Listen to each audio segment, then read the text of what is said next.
Just give me 1 second. Okay, cool. Take your time. I'm relaxed. Okay, in 3, 2, 1. Hi.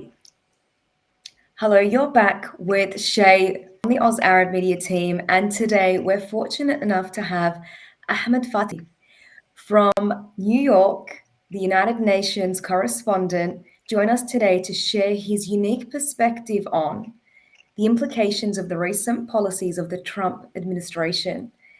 Ahmed is an Egyptian American with close ties to both the American and Middle Eastern cultures.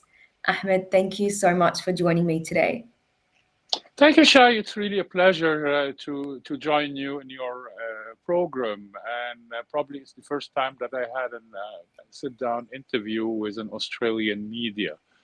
I give interviews left and right, and for somehow Australia, maybe because we are totally different time zones, I don't get that many requests from.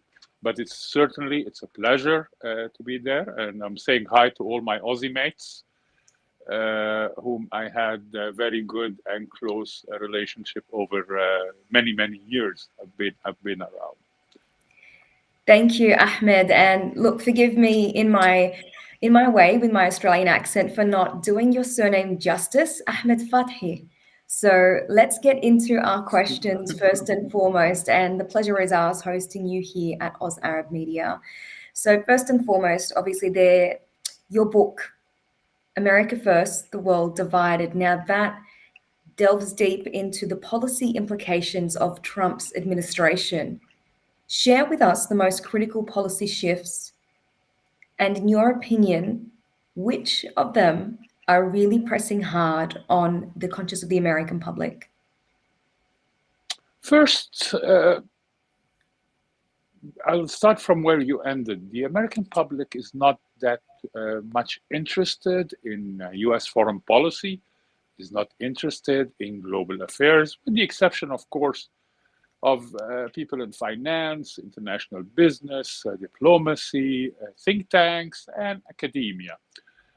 But if I would have to consider the shifts that took place under the Trump administration, started during his first term, continuing and more excessively during his second term, which we are living in right now, is probably the change from the multilateralism and the multilateral approach led by the United States since World War II toward a more isolationist and transactional and unilateral foreign policy. This is probably a fundamental change. This has fundamentally altered how the United States engage with the world. The withdrawal from international agreements, such as the Paris Climate Action, withdrawal from international bodies such as the Human Rights Council, withdrawal from the World Health Organization, and the redefinition of the traditional alliances that's been shaped over the past 80 years, since 1945. The emphasis on economic nationalism, which we can see represented in probably the most visible aspect, is the tariffs. In a couple of hours or less, President Trump will come to the Rose Garden at the White House in Washington, where he's going to make a major announcement regarding imposing tariffs on imports from countries that predominantly have surplus in trade with the United States. The tariffs and the trade renegotiations, like what's happening with Canada and Mexico, it marked a clear break from decades of post-World War II US foreign policy. These shifts have created a lasting impact on global governance and the structures, and have encouraged other powers like China and Russia mainly to expand their influence. Thank you, Ahmed, for sharing. In your role, you obviously have built extensive experience in international relations and economic policy. You bring a worldly view and a unique perspective, bridging in the Middle Eastern cultures and the American cultures, particularly for this audience. What do you consider as a critical shift in terms of Trump's administration? I consider that the critical shift is the United States global standing. These shifts send message to the world. The US is focusing inward while protecting national interest is a valid goal. Of course, every country needs to protect its own interests and trade relations, but within predefined rules and regulations that have been shaped and led by the United States over the past 8 decades. And now, overnight, President Trump wants to change all of that and start from scratch. And this, of course, is causing disruptions worldwide. You should watch the European news broadcasts for the past week. There's nothing dominating the news cycle much as the expected or the anticipated tariffs, which shall come in effect today. Even President Trump and his team labeled it as Liberation Day. We are watching and seeing. I don't follow much the politics and the political discourse. I prefer to stick on following and analyzing policies. That's the main thing. Inflammatory statements and rhetoric are abundant on both sides of the Atlantic or on the four corners of the world. But we have to create or resuscitate, let me rephrase it. We need to resuscitate the global trust and leadership of the United States. Currently, there is a hurt and anticipation across many parts of the world among the US allies. Trade policies are rooted in protectionism, may benefit certain industries in the short term, but they risk isolating the US in the global supply chains. Remember, since the Reagan administration and followed by the Clintons and all the presidents that came up till President Trump have been focusing on eliminating redundancies and creating a codependency between countries as a way also of bringing more peaceful relationships through trade. We have another crisis, which is the immigration restrictions, which have definitely came in to weaken the nation cultural and intellectual strengths. USA, like Australia, countries are based and built by immigrants who form the core block of the population.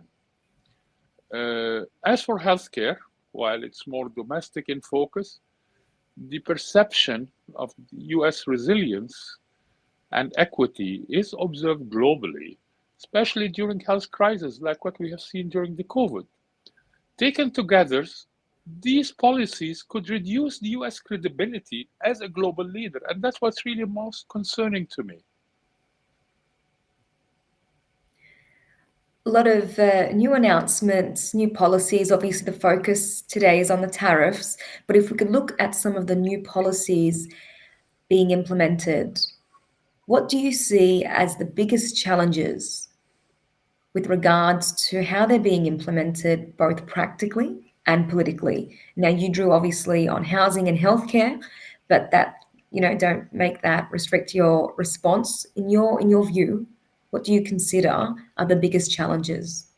Okay, there is the implementation, the operational aspect. That's a huge challenge. I don't really know how the federal government and the corresponding governments in the European Union and Canada and Mexico and the rest of the US allies are going to handle it, are going to respond, and what impact it's going to have on the global trade in general. But as far as the political challenge, we have the biggest challenge we face politically is the state of polarization. We don't have a clear majority in the House of Representatives or the Senate, which is usually benched by a two-thirds majority that we don't have anymore. The deep divide between the two parties, the Republicans and the Democrats, makes the bipartisanship and support for major reforms almost impossible and a nostalgia from the past, frankly speaking. We have in particular institutions that they are overstretched and in some cases undermined, both financially and in public trust. The level of confidence by the American people in many institutions is taking a dip. We have also need to be realistic with our expectations. Sweeping changes require not just vision, but also the capacity and coordination.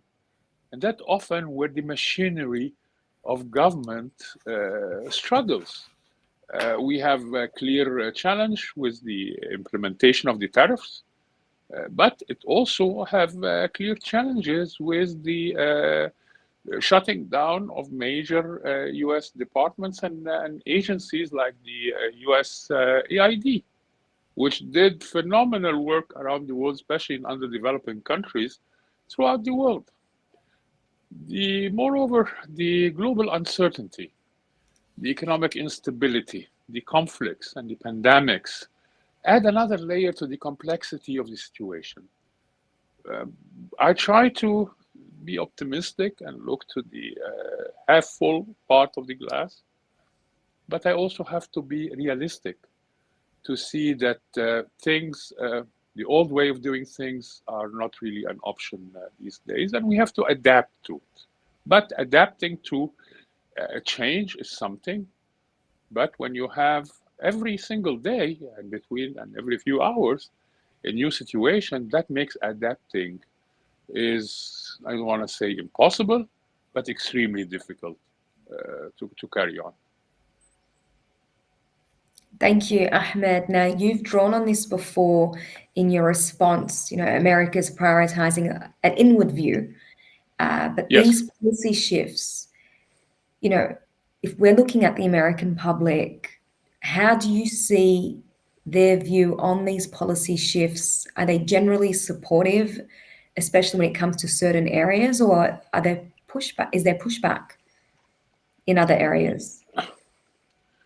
American public is deeply divided and torn between what they took for granted for many years, legal protections, due process, the idea of putting America first and focusing on domestic concerns. There is always going to be a growing awareness that the world doesn't operate in silos. And that's the different ideological view between the Republican Party of today and the Democratic Party dealing with foreign policy. And that's also making issues which came to the forefront and became headlines like climate change, between denial and accepting the reasons that science present. We have pandemics and economic stability. They also are areas that demand cooperation. No country can live in a vacuum by itself. Anyway, I foresee significant pushback in areas like immigration, healthcare access, and environmental policies. Areas where policies feel personal and affect daily life. Public opinion is increasingly shaped by lived experiences and access to accurate information. As media practitioners and journalists, we know that accuracy in information is under attack, and in some places it's been eroded and or diluted by fake news and disinformation, campaigns of consistent and persistent disinformation.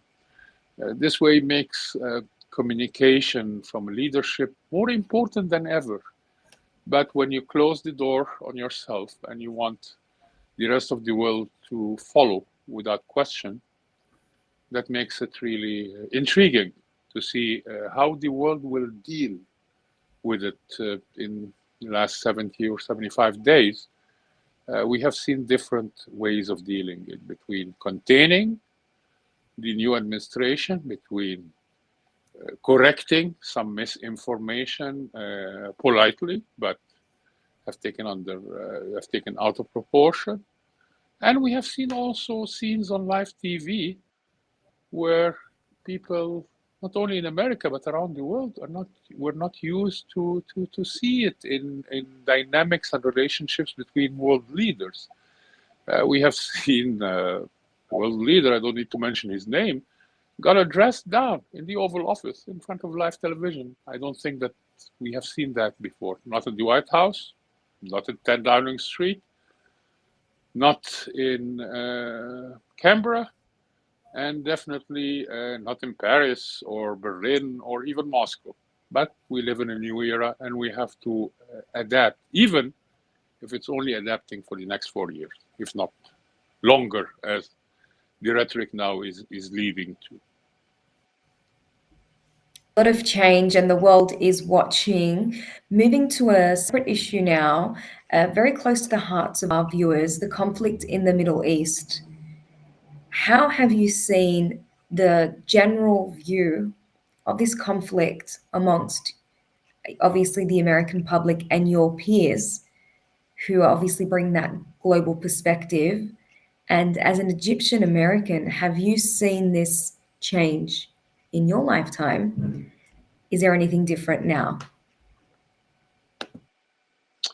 Let me first try to put things in perspective. American public interest in US foreign policy, including the Middle East, the interest among the people will not exceed 5%.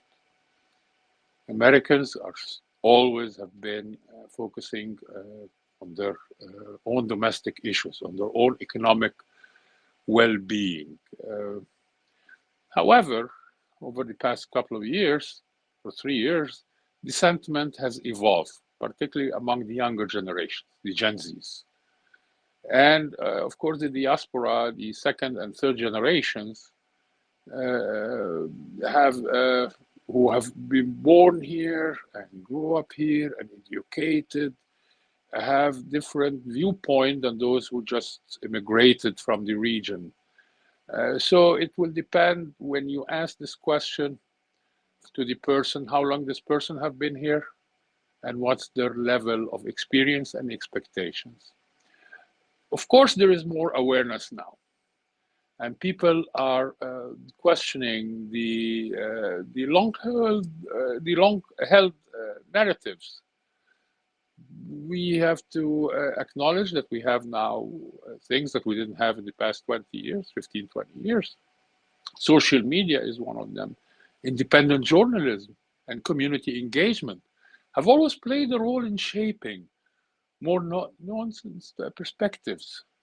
People are seeking justice and dignity for all sides who are affected by the conflict.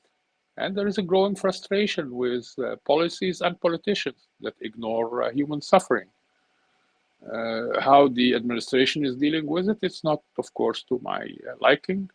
It's not the liking of immigrants from the Middle East or and Egyptian and Arab Americans.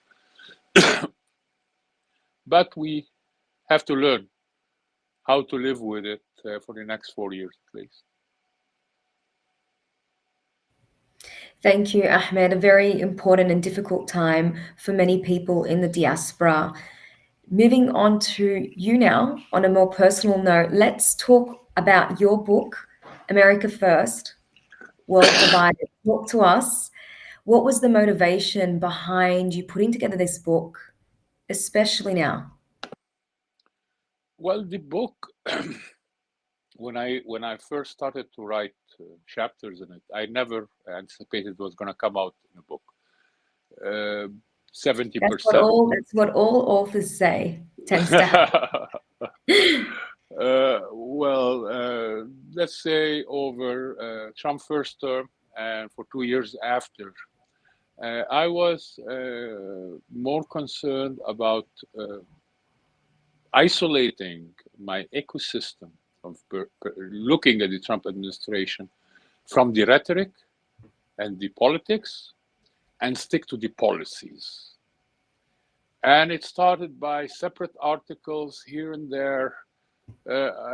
Started first about examining those changes on different parts of the world, and that's the 4 case studies that I have included for Europe, for Asia, for Africa, for Latin America. And that was easy because I had the luxury of 2 years after to revisit those. And as we were approaching the November, and there was still a chance that Mr. Trump was going to be re-elected or had a chance of being re-elected, I started to try to break my normal approach from analyzing the policy after it happened, try to present not a forecast, but a forward-looking, steeped in political realism school of thought, and that's have to take time. But so far, from what I anticipated was going to happen, great deal happened, and in a very short time. I mean, if you ask me, the book came out in mid-December. If you asked me then, would I anticipate the speed of the changes that the Trump administration has been presenting since January 20th till today, I would have said no, it's not likely. Would have anticipated the magnitude and the breadth of the areas that's threatening to divide the federal government into small and bring it down to a very small. However, in an unplanned and unmanaged process, we have seen things are going very randomly and very rapid, that even to digest those changes, they are depending on an AI program, AI software, that some claim that it's being trained with all the data that's gathering from the government agencies. I would not have expected that. Would I have expected the relationship with Canada, the closest U.S. ally and the very friendly nation, to go into this deep? I would have definitely said no. Would have anticipated with Mexico. Relationship with Mexico has always had its ups and downs, so it was going to be a lesser surprise. But Canada, definitely, I am greatly surprised. We moved to Europe, Greenland. I don't know how to comment on that. I'm still trying to digest it. I'm still trying to understand it, because here's the thing. Denmark, which Greenland falls under its crown, is a NATO member. Is a friendly nation. It's not. Is a democracy. We have had a relationship with Denmark and the Europeans in general, going for decades. I don't think that we had any problems in the past. I wanted to document the ways the Trump America First doctrine have disrupted the global order, not just the American politics and the American government, but the global order. And I'm not trying to criticize or defend it, but I want to help the people to make sense of this transformation and what it means for our future and the future of our children and grandchildren. I also wanted to give voice to regions often overlooked in the broader analysis: Africa, Latin America, Southeast Asia. Africa had zero diplomatic engagement during Trump's first term. Latin America, which was up, now it sounds like sarcastically, as the backyard of the United States, is shifting its interest more to China and seeking Chinese investment. Probably Southeast Asia is in a better position because After the pandemic and the redesigning of the global supply chain and moving industries from China, Southeast Asia and countries like especially Vietnam, Indonesia, Malaysia, Thailand have all benefited from that. I don't know if they are going to be hit with the new tariffs or they're going to be able to operate and present the value-based substitute for the Chinese chain or the supply chain from China. Thank you, Ahmed. A very global perspective on very rapid and often complex policy changes. Now, while we all outside of America try and make sense of the different changes in your book, if we can focus on your book now, what are one or two key takeaways that you'd like to share with us that could help others better understand at least your perspective on the policy and its new implications? This is tough. You write a book and you hope the best will come. In my humble attempt, I try to not just analyze the policies, but also bring down solutions, and especially solutions related to multilateral organizations such as the UN. UN is not a perfect organization. We all acknowledge, even at the highest level of the organization and among the member states, UN can need reforms. But reforming the UN is something, and bringing down the UN is totally another thing. And we are in that. I would say let's focus on trying to find solutions that would be mutually acceptable between the international community and the new direction and new foreign policy of the United States, and never give hope that things, the same way they have changed in one direction, they can go back into a more stable course and more easily predictable course. Thank you, Ahmed, for sharing. And from everyone here in Australia, we are very proud of the work and your contribution to the Middle Eastern wider community and diaspora. Share with us more now about your personal journey, how you became who you are, including your professional journey now based in the United Nations in New York. Before I go to that point, you generously said my contributions to the Middle East, etc. Probably one of the chapters that I had to remove from the book was the book dealing with the Middle East and North Africa, the MENA countries. And that's because, and that's many of my friends didn't like that and they blamed me. But you have to consider that the situation in the Middle East and North Africa is still in a fluid state. We cannot really foresee anything regarding continuity of one trend towards the other. Relations among the region is changing. External influences are increasing. And terrible economic situation for a region that's depending on mostly on a single source for its economic survival, mostly in the oil producing countries in West Asia, in the Gulf states, etc., but to a lesser extent with the other countries, but the economies are not really that sophisticated. As my personal journey, journalism has been my second career, which I started over close to 2 decades ago. I had my academic background in business and economics. I studied in between Egypt, the Netherlands, and England. And that's this triple-sided intellectual shaping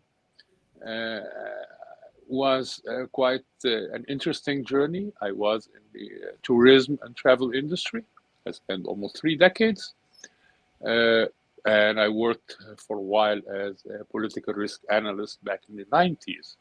After the market crash in 2008, I had to stay for about a year, not doing anything. And from boredom, I started to write an economic political analysis, which I sent to a friend of mine working for a very large news organization. And I said, give me your opinion. What do you think of this piece? A couple of days later, I found him calling me. He said, we love the piece. We would like to publish it in one of our magazines. I said, oh, that sounds great. I have no problem with that. What happened 2 or 3 weeks later, I received a check in the mail. And I said, maybe this is a new door that has opened. So I started to pursue opportunities. My first opportunity was a reporter for a daily newspaper in Egypt. And then, because of my economic background, I covered the Wall Street, the stock exchange on Wall Street, New York Stock Exchange for the French television, the opening and the closing. And then I was approached by a daily newspaper in Egypt who needed a correspondent in New York, but they were not interested in Wall Street, but they were interested more in the UN. And since I came to the UN 14 years ago, I found it was like a kismet. It was more that I found my true self. For years, I was in the corporate field, in the business and economics, in the tourism industry, but my true passion was in international affairs, and that I was not even aware of. But it just happened in this way. I was lucky, I was privileged that I had found abundance of opportunities and organizations to welcome me back then. It helped being multilingual, so I didn't have to depend on a single market based on language, but I was much more open. So that's simply my personal journey. My book is a culmination of those experiences and a reflection on where we are and where we might go next. Simple. Very well articulated, Ahmed. Thank you. And like I said before, over here in Australia, we love to celebrate the contributions of our colleagues overseas, especially when they represent their cultures so well. For our audience and our viewers, please don't let the conversation stop here. Get in touch with Ahmed directly, or feel free to share your comments online and through our socials. Thank you, Ahmed, again for joining me today. Thank you, and all the best to our Aussie mates. Thank you, Ahmed, and likewise, and from everyone here at Oz Arab Media, take care, and until next time, stay connected. Thank you.